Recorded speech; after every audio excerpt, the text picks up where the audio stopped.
I used to think a bedroom door was just a piece of wood, something you open to walk in and close to sleep in peace, until the day my parents took it off. And I realized they didn't just take away a door, they took away my right to be myself. They said I was disrespectful, that I needed to learn a lesson. So they removed the one barrier between me and the world, as if that would somehow make me behave. But what they didn't know was this. Living without a door taught me something far more important, that if you don't speak up, no one gives you privacy, no one gives you respect. And if they wanted to teach me through silence, I'd make sure the whole house had to sit in that silence and finally hear what they've been trying so hard to ignore. As the oldest child, I was always the test subject for first-time punishments. I'm the oldest in my family, and if you're the oldest too, you probably know this feeling. Every mistake you make is the first time your parents have to deal with it, which also means every punishment is an experiment. I wasn't a bad kid, but I was the one who argued the most. I pushed back. I asked questions. I didn't just say yes sir or yes ma'am because someone was older than me. And to my parents, that was a huge problem. Things got tense, really tense, when I hit middle school. Puberty, confusion. Every little thing felt like a battle waiting to happen. Arguments with my parents became a daily routine. And unfortunately, they often happened in front of the international students who were staying in our home. See, part of my mom's job was hosting foreign exchange students, and I always felt terrible that they had to witness our model family fall apart over something like me refusing to turn off the lights at exactly 9 p.m. Then came that day. After one particularly long and heated argument, my mom looked at me for a while, then sighed. My dad didn't say a word. He just got up, walked quietly into my room. A few minutes later, I heard the unmistakable sound. Click, crack. They didn't lock my door. They took the whole thing off its hinges. When I asked why, my mom answered, completely calm. If you can't live respectfully, then you don't deserve your own space. I didn't say anything, but inside, something shattered. They didn't yell. They didn't hit me. They just took away the one door I had left to protect myself. And in that moment, I realized I wasn't just being punished. I was being stripped of my right to be an individual. When there's no door left to close. At first, I tried to act normal. I thought, it'll just be a few days. Maybe my parents just want me to think about my actions. Things will go back to normal soon. But after the first day, I started to realize a room without a door isn't a temporary punishment. It's an invasion. Quiet, constant, exhausting. I couldn't get dressed in my own room anymore. Every morning I had to carry my clothes to the bathroom and wait my turn. Some days everyone was busy, and I had to wait so long I barely had 5 minutes left before school. I was late twice that week, and no one asked why. When I needed a quiet place to study or just cry, I had nowhere to go. Without a door, every sound came through. Every hallway conversation, every footstep, every fight my parents had about the electricity bill. I heard it all. But the worst part wasn't the noise. It was the feeling of being watched, not because anyone was trying to watch me, but because they could. And just knowing that was enough to make me feel like I couldn't even breathe right in my own space. One day, I was writing in my journal when my little brother happened to walk by. He glanced at my page, then read one of my private thoughts out loud. The whole family laughed. And I wanted to disappear from the world at that exact moment. I didn't fight back. But something inside me was boiling. It wasn't anger. It was the desperate need to be seen as a separate human being, not an extension of my parents' will. I understood why they were mad. I had yelled. I had slammed doors. But was a 13-year-old navigating overwhelming emotions really deserving of having every boundary stripped away? After 3 days, I was too exhausted to keep hiding. I wasn't going to lash out. I wasn't going to cry or beg. I just decided to let them feel exactly what I had been feeling. That morning, instead of heading to the bathroom like usual to change, I did something else. I stood right in my room. No hiding, no avoiding. Still fully dressed, modest, nothing inappropriate. But I made the lack of privacy visible. Every movement I made sent one clear message. If you've taken away my right to privacy, then you'll have to live in this discomfort too. I didn't scream. I didn't cause a scene. I just stayed quiet and let the silence speak for me. And then the first person to speak up wasn't who I expected. The international student staying with us, quiet, respectful, kind, spoke to my mom after breakfast. "I don't mean to interfere with your family," he said, "but I think she's really sad. And the way she's acting might be her way of asking for help, without anyone hearing it." My mom didn't answer right away, but I saw it, a flicker of shame in her eyes. Maybe for the first time, she realized. The door they removed wasn't just a piece of wood. It was the line between parenting and control.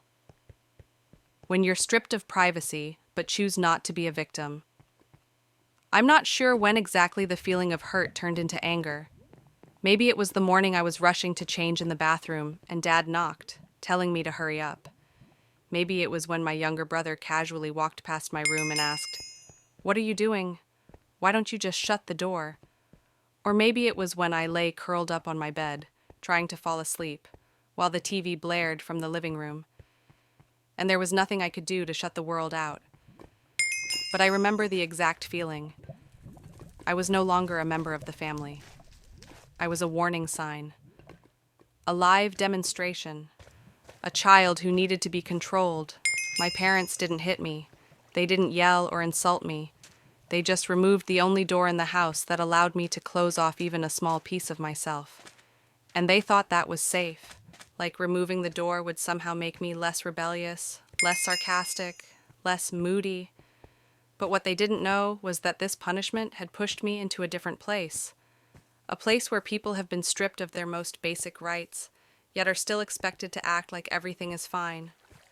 During the day, I went to school like usual, ate lunch with friends, laughed at the teacher's jokes, but behind the smile was constant alertness. I dreaded anyone asking, "So how's everything at home?" because I didn't know how to answer, without lying and without making everyone uncomfortable. Every afternoon I walked into that doorless room and played a new role, the child who had learned her lesson. I did my homework. I didn't push back. I didn't say much. I was quiet. But my silence wasn't submission. It was preparation. I started watching more closely. Each person in my house had their own boundaries, things they found uncomfortable or inappropriate. Mom hated noise while cooking.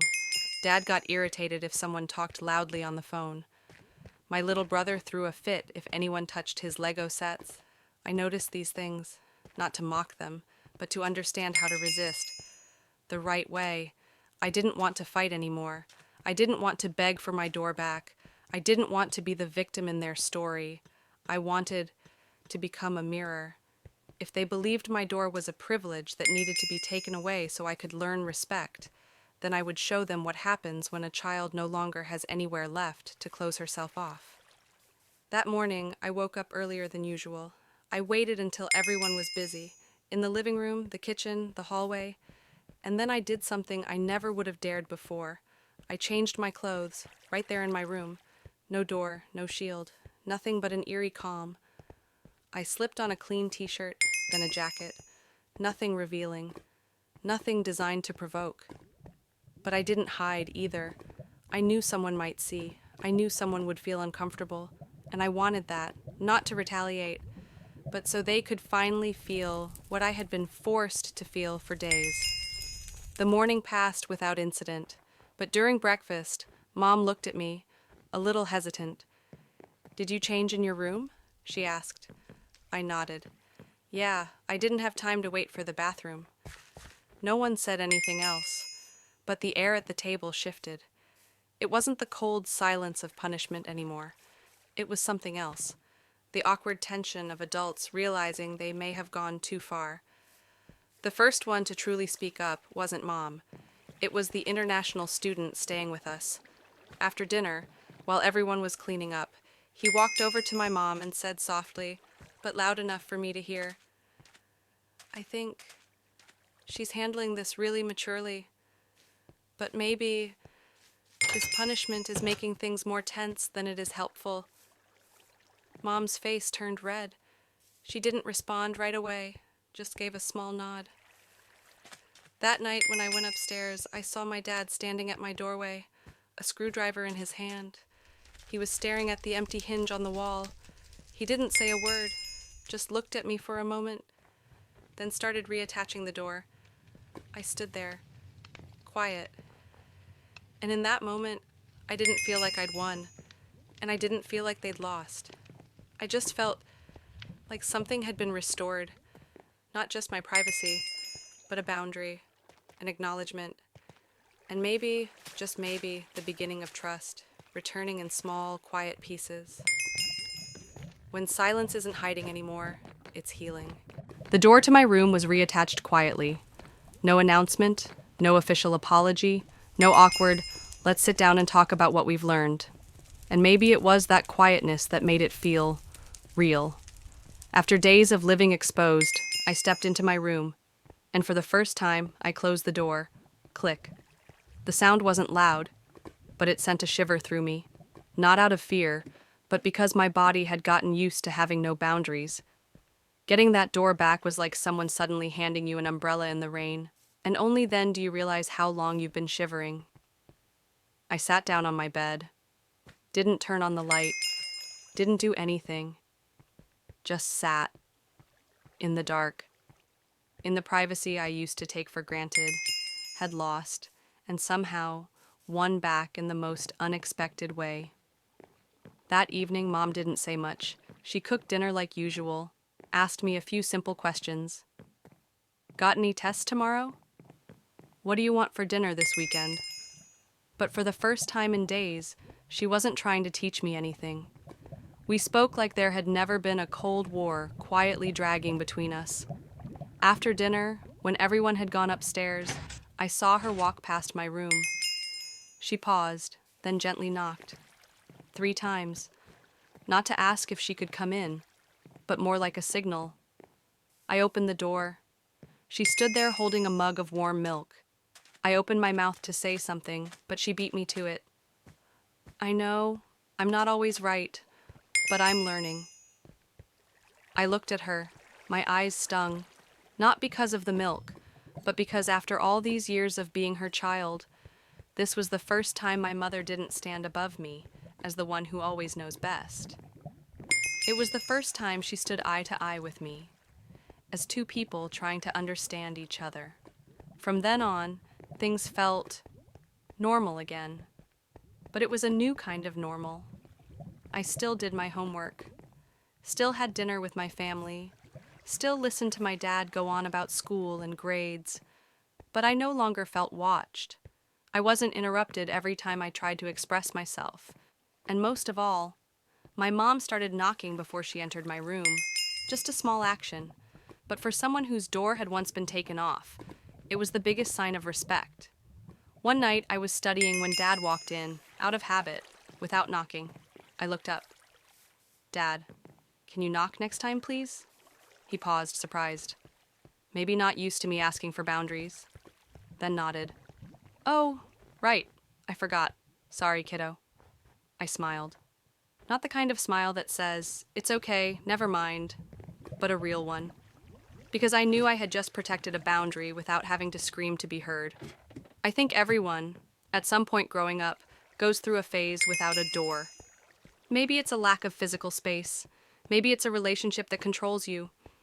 Maybe it's that suffocating feeling you can't explain, but you know it's real. But the scariest part isn't losing the door. It's starting to believe you don't deserve one. And I almost believed that, until I realized I didn't need to fight to reclaim my privacy. I didn't need to beg or break down. I just needed to live so clearly that they couldn't ignore it anymore.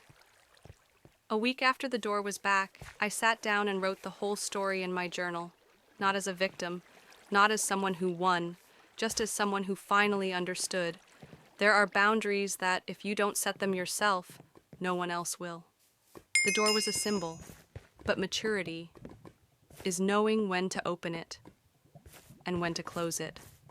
That night, before bed, I pulled my door shut, and for the first time in a long time, I slept deeply in a small room behind a closed door with a heart that had finally opened. I wasn't forgiven. I didn't need to be. I just needed to be seen as a human being. In the end, no one ever actually said, "I'm sorry." There was no heartwarming talk at the dinner table, no emotional hug between me and my parents, no scene where my mom tearfully admitted she was wrong and promised never to do it again. Things just went back to normal. The door was reattached. Mom knocked before coming in. Dad no longer avoided my gaze. The exchange student remained cheerful, as if he hadn't witnessed the classic American family drama that I'm sure he'll one day retell with wide eyes and a knowing smile. I still lived in the same house. Still the oldest child. Still the first to mess up every time my parents had to deal with something they'd never planned for. And I still wasn't forgiven. But strangely, I didn't need to be. I used to think forgiveness was what I needed most. A moment of acknowledgement, a line from my parents like, "We went too far." Something to patch up the days I'd felt like a shadow squatting in my own room. But the older I get, the more I understand. Sometimes what you need isn't an apology, it's a change. And they did change, quietly, without fanfare, but enough for me to know. I had finally been seen, not as a child who needed to be fixed, but as a person who deserved to choose her own boundaries. I didn't win. I didn't come out on top in some emotional war. I just moved through it with the dignity I decided to give myself. I learned that I could push back without blowing up, that I could speak without shouting, and that I could demand privacy without begging for it like I was asking for scraps of emotional approval. That was the greatest lesson I've ever learned. Not from school, but from inside that small bedroom of mine, where sometimes a single closed door can be the only thing keeping your soul from falling apart. I don't know if I'll always get it right when I'm a parent one day, but I know this for sure. I'll never take my child's door off to teach them respect. Because I understand now, respect isn't something you force, it's something you offer first. And when a child feels seen as a person, they'll learn to live with kindness on their own. No punishments, no threats, just a door, and someone who's truly willing to listen.